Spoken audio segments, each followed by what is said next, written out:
Cuando el pitido volvió al principio parecía lejano como una alarma en la habitación de alguien más. Luego vino el ardor en mi pecho profundo y punzante, jalándome desde un lugar oscuro. Jadeé y la máscara de oxígeno ahogó el sonido. Una voz cercana, baja y sorprendida dijo: «Volvió». Abrí los ojos con esfuerzo y me cegó un techo blanco. Las luces zumbaban suavemente. El rostro de un hombre joven, pero con ojeras marcadas, apareció en mi campo de visión. Su gafete decía Julián. «Nos dio un susto de aquello, señora Morales», dijo esbozando una media sonrisa. Estuvo en línea plana 11 segundos. Espero que no rompa ese récord. Intenté hablar, pero mi garganta estaba seca, la lengua pesada. Él inclinó con suavidad un vaso con popote hacia mis labios. El agua nunca había sabido tan viva. «¿Quiere que llame a su familia?», preguntó con voz cautelosa. Parpadeé lentamente logrando un débil asentimiento. Dudó. «Ellos dejaron una nota. Dicen que están fuera en Puerto Vallarta. 12 días. Creí que había escuchado mal. Mi hija Sofía sabía que había tenido mareos. Ella misma me llevó a la clínica la semana pasada. Alcancé la bandeja junto a la cama. Había un papel doblado junto a una barra de proteína envuelta. La letra era sin duda la de Sofía. «Mamá, nos vamos a Puerto Vallarta por las vacaciones. Volvemos en 12 días. Ojalá estés en casa para entonces. Te quiero, Sofi». Sin fecha, sin número, sin instrucciones, solo eso. Julián carraspeó suavemente. «Pensaron que estabas estable, seguro». Asentí porque, ¿qué más podía hacer? ¿Gritar, llorar? Giré la cabeza hacia un lado y me quedé mirando la pared, siguiendo una grieta en la pintura hasta que se desdibujó. Sané en silencio. No hablaba a menos que me hablaran. Y cuando tuve fuerza para sentarme sin ayuda, tomé una decisión. La habitación nunca cambiaba. Las mañanas se fundían con las tardes y éstas con noches largas bajo luces fluorescentes. Las máquinas pitaban suaves y rítmicas como burlándose del silencio que se posaba sobre mí como polvo. Las enfermeras rotaban turnos.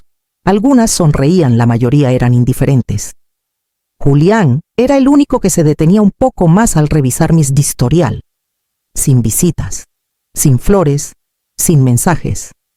El pizarrón de plástico sobre el lavabo decía día 5, estable como si fuera el pronóstico del tiempo. La sexta noche no pude dormir.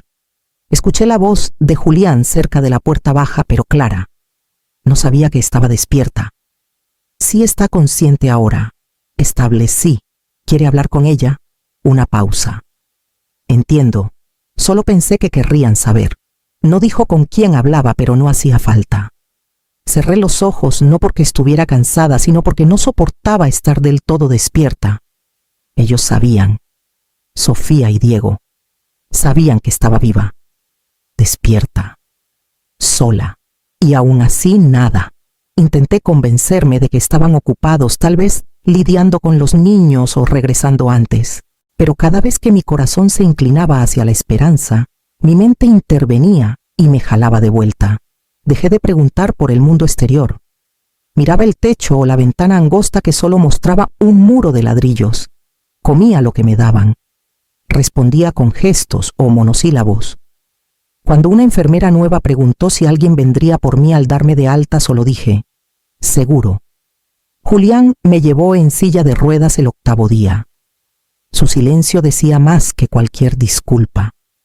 Observé las puertas automáticas abrirse y por primera vez en más de una semana el sol tocó mi piel. La camioneta se alejó del bordillo. Mi casa me esperaba al final de una calle que ya no reconocía.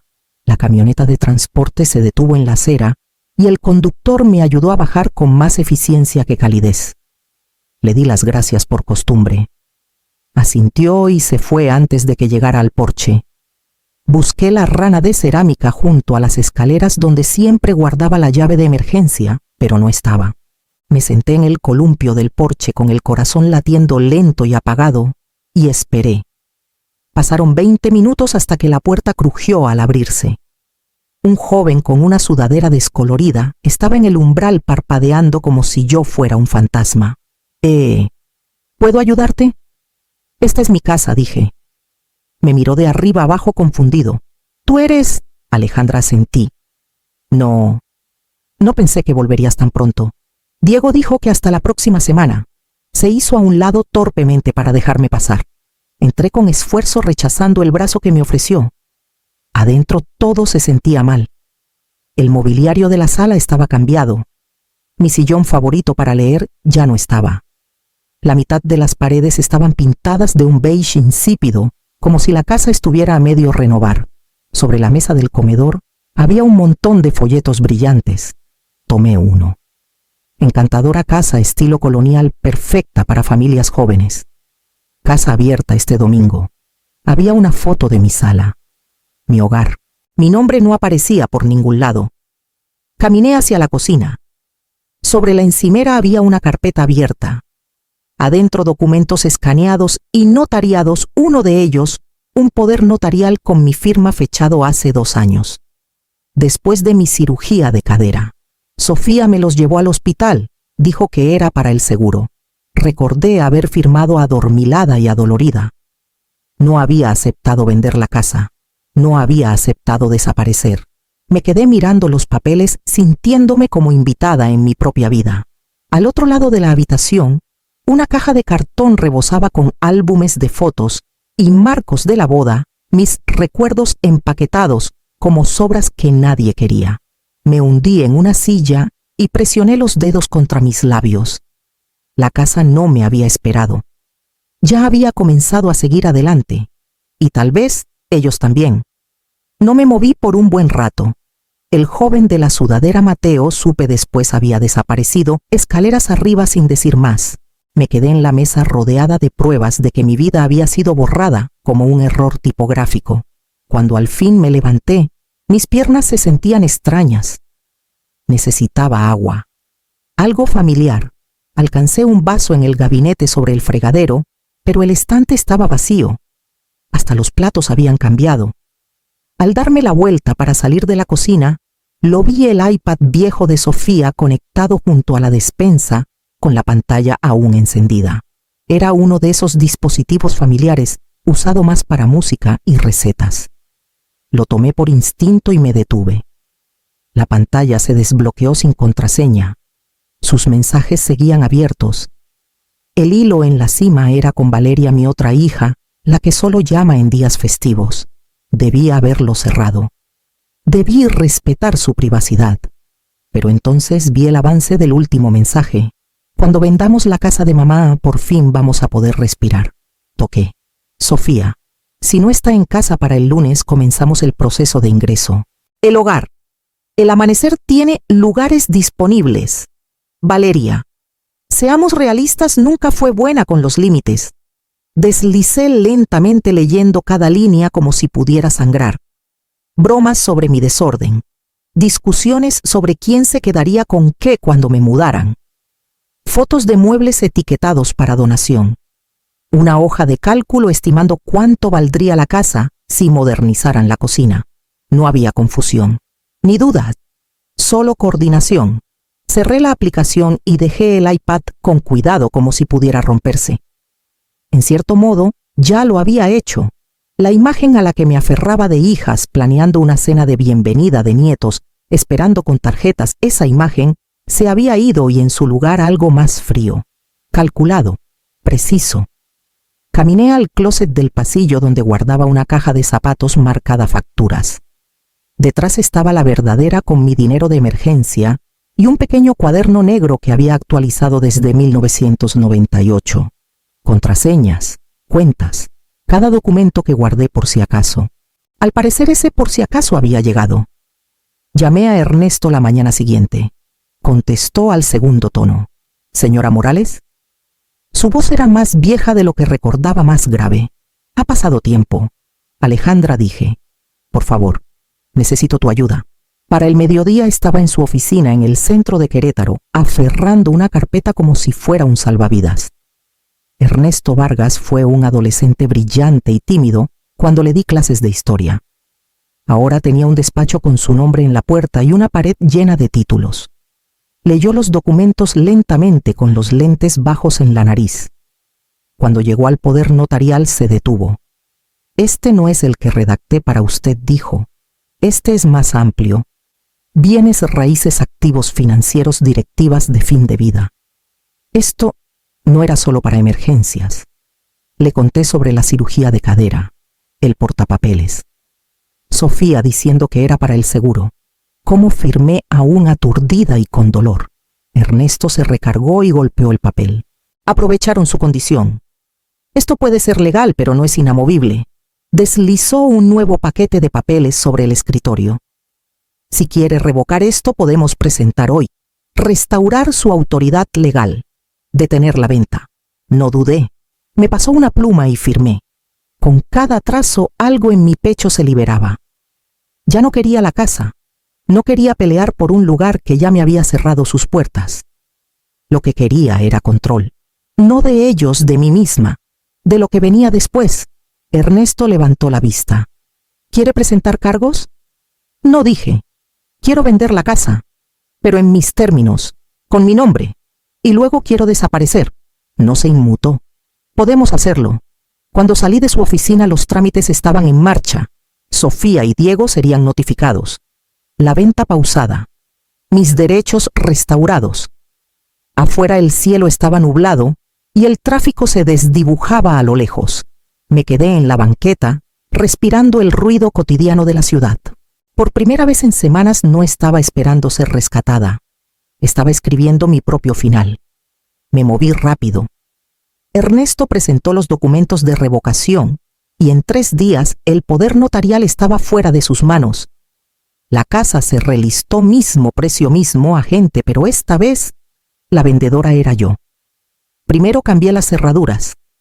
Luego eliminé cada rastro mío que aún quedaba, abrigos viejos, tazas disparejas, el edredón, que mi madre hizo el año en que me casé. Solo guardé lo que podía cargar, una caja de fotos, el reloj de mi esposo y el cuaderno con mi vida escrita en códigos cortos y líneas cuidadosas. En el banco cerré todas las cuentas conjuntas que Sofía había vinculado. Debió recibir alertas, pero no me quedé a descubrirlo.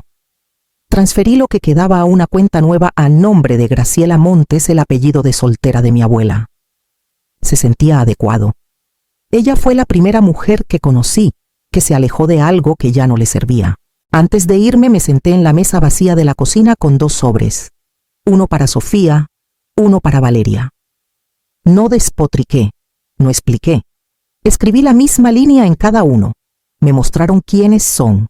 Gracias por la lección. Los dejé en la encimera junto a las llaves y un rollo de cinta adhesiva. Desconecté el refrigerador, cerré la puerta trasera y puse la llave de repuesto dentro de la rana de cerámica por última vez. La encontrarían eventualmente, aunque esperaba que para entonces no importara. La casa se vendió rápido, un comprador en efectivo que no hizo preguntas. Tomé el cheque, empacé el coche y manejé hasta que Querétaro no era más que una forma lejana en el retrovisor. Sin GPS, sin plan, solo movimiento. Cuando el sol se hundió bajo los árboles, yo era Graciela. Viuda, jubilada, sin hijos, sin ataduras. Nadie buscaría a Alejandra Morales, ya no existía. Y si lo hacía, si alguna parte de ella aún rondaba en los rincones de mi mente, la llevaría en silencio como se lleva una cicatriz. Qué extraño se sentía soltar. Qué fácil era convertirse en alguien más. Qué libre se sentía el silencio. El pueblo se llamaba San Isidro, un puntito en el mapa de Michoacán, con una gasolinera, un comedor y una biblioteca que olía a cedro y polvo. Encontré la casa rodante por casualidad escondida detrás de una tienda de carnadas, $12,000 al mes, sin contratos, y pagaba en efectivo. El hombre que me la rentó solo hizo una pregunta: ¿fuma? No fumaba. Eso bastó.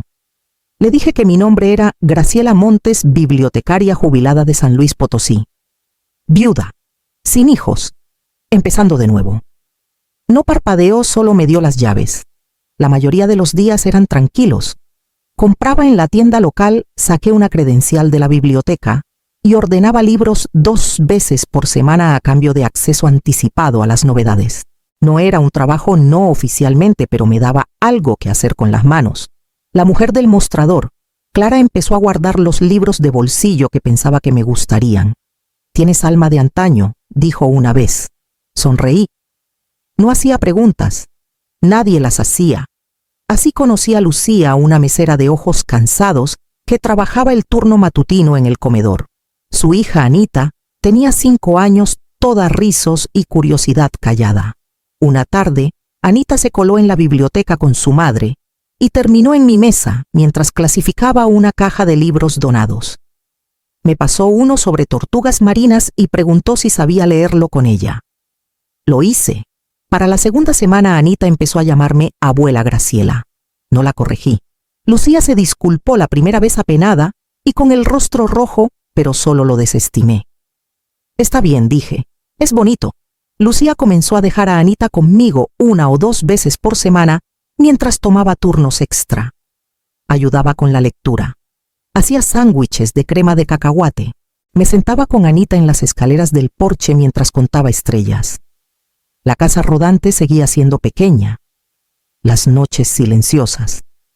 Pero algo dentro de mí comenzaba a sentarse, algo que no había sentido en años. No era paz exactamente, pero sí el espacio donde la paz podía crecer si le dabas tiempo y aire. Empecé a guardar un pequeño cuaderno bajo mi almohada, donde anotaba cada detalle de quién se suponía que era Graciela. Por si acaso. Porque incluso aquí, incluso ahora, sabía que el silencio no duraba para siempre. Todo comenzó con el cumpleaños de Anita. Habíamos colgado serpentinas de tienda de todo a C10 en el salón comunitario, llenado platos de papel con pizza comprada y pegado globos disparejos en sillas plegables. Nada del otro mundo, pero Anita sonreía como si estuviéramos en un palacio. Una de las mamás, una rubia que siempre grababa todo, tomó un video de 30 segundos de Anita desempacando un diario brillante y leyendo la tarjeta en voz alta, mientras yo me arrodillaba a su lado, ayudándola con las palabras grandes. 3 días después, Lucía entró corriendo a la biblioteca con el celular temblando en la mano. Graciela dijo, «Tienes que ver esto». El video había sido compartido por un blog de crianza. Luego, por alguien en TikTok, que lo juntó con una foto mía de un artículo viejo de Morelia. La leyenda decía, «La encontramos. La abuela fantasma está viva y bien en Michoacán. Tenían mi nombre real, Alejandra Morales. El video tenía más de 1 millón de vistas. No hablé. Solo asentí y salí por la puerta trasera de la biblioteca. Esa noche empacé una maleta y desconecté el Wi-Fi. No dormí. No tenía miedo. Estaba esperando. Ella llegó 2 días después. Un sedán plateado con placas de Querétaro pasó lentamente por el parque de casas rodantes antes de regresar y estacionarse frente a mi lote. Observé desde la ventana de la cocina mientras Sofía bajaba vestida demasiado impecable para un camino de grava, sosteniendo un vaso de café como si fuera un escudo. No tocó. Solo se quedó ahí. Abrí la puerta y salí. Me miró por un largo rato insegura. Mamá dijo con la voz ronca, «Por favor, no te vayas». No me inmuté. «Pueden volver», dijo. «No es demasiado tarde». La miré a los ojos y dije, «Ya tuve el funeral. Solo que no viniste». Tragó saliva con lágrimas formándose pero sin caer. «Pensamos que estabas bien». «No sabíamos». Negué con la cabeza. «Sofía, sabías. Solo no te molestaste en verificar». Dio un paso adelante como si fuera a tocar mi brazo. Retrocedí. «Encontré algo mejor», dije en voz baja. «Una vida donde no tengo que fingir que alguna vez estuvimos bien». Luego me di la vuelta y entré dejando la puerta abierta solo lo suficiente para escuchar que empezaba a llorar. El correo de Valeria llegó una semana después. Breve. Mesurado. Pedía reunirse sin Diego, sin Sofía, solo ella. Dijo que tenía algo mío. Elegí el panteón a las afueras del pueblo, el que pasaba cada semana pero nunca entraba. Se sentía correcto, silencioso, neutral. Un lugar donde nadie podía mentir con facilidad. Llegué primero y esperé en la banca junto a la lápida de Marcos con la única foto que aún llevaba en mi cartera, apoyada contra la piedra. Cuando Valeria apareció, parecía más pequeña de lo que recordaba. Sus pasos eran tentativos y sostenía una bolsa como si fuera un escudo. No se sentó de inmediato. Solo me entregó el sobre. Adentro había un papel de ingreso al hospital. En la parte trasera, con mi propia letra temblorosa y torcida por la debilidad, había garabateado un mensaje. Si no despierto, sepan que ya los perdoné. Pero si lo hago, por favor vengan. Tengo miedo. Recordé escribirlo. Le supliqué a Julián que se asegurara de que alguien lo viera. Realmente creí que significaría algo. Valeria se sentó a mi lado con la voz baja. Lo encontramos en una bolsa con tus cosas. Después de todo, no me miró cuando habló de nuevo. No supe qué hacer cuando te enfermaste. Siempre fuiste fuerte. No sabía cómo lidiar con verte así. Dejé que el silencio se extendiera. No necesitaba que fueras fuerte, dije al fin. Necesitaba que estuvieras ahí. Asintió con lágrimas deslizándose por su rostro. Me odio por eso. No tomé su mano. No suavicé. Solo dije, hiciste una elección. Y ahora el mundo ve cómo se vio esa elección. Preguntó si podía visitar de nuevo. Dije que no. Preguntó si podía escribir. Puedes mandar cartas, dije. Pero no prometo nada. Cuando se levantó, abrió los brazos insegura. Me quedé quieta. Ya estás enterrada, dije suavemente. Y esta vez yo elegí el funeral. Se fue sin decir más.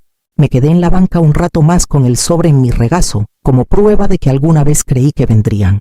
A la mañana siguiente me senté en la mesa de la cocina con el cuaderno negro viejo y una página nueva. Esta no era para Sofía ni Valeria, ni siquiera para Marcos. Era para mí. Saliste. Lo escribí lentamente con intención. Luego hice 2 listas, lo que dejé atrás y lo que encontré. Dejé atrás una casa que dejó de sentirse hogar, un nombre que ya no era mío, una familia que confundió sacrificio con obligación y amor con control. Encontré mañanas tranquilas con café en el porche, risas que no venían con condiciones, una niña que tomaba mi mano porque quería, no porque se lo dijeran. Una mujer llamada Lucía que me veía no como una carga, sino como alguien que importaba. Firmé la página como Graciela Montes, la doblé una vez y la guardé en la caja de zapatos bajo mi cama, junto a los dibujos de Anita, y la única foto que conservé, Sofía y Valeria aún pequeñas, aún sonriendo, aún sin estropear por las expectativas. Esa tarde, Anita corrió desde el humedal con una concha astillada en la mano y dijo, «Abuela, construyamos algo». La seguí a la arena, me senté con las piernas cruzadas a su lado y la ayudé a apilar las conchas hasta que se cayeron ambas riendo como si tuviéramos todo el tiempo del mundo. Construimos, lo derribamos y construimos de nuevo. No por legado, no por memoria, solo por la alegría de hacer algo con nuestras manos. Cuando el viento arreció, Anita metió su concha en el bolsillo de mi abrigo y dijo, «Guárdala, para que no olvides». Sonreí e hice exactamente eso, porque a veces las cosas más hermosas son las que nadie está mirando.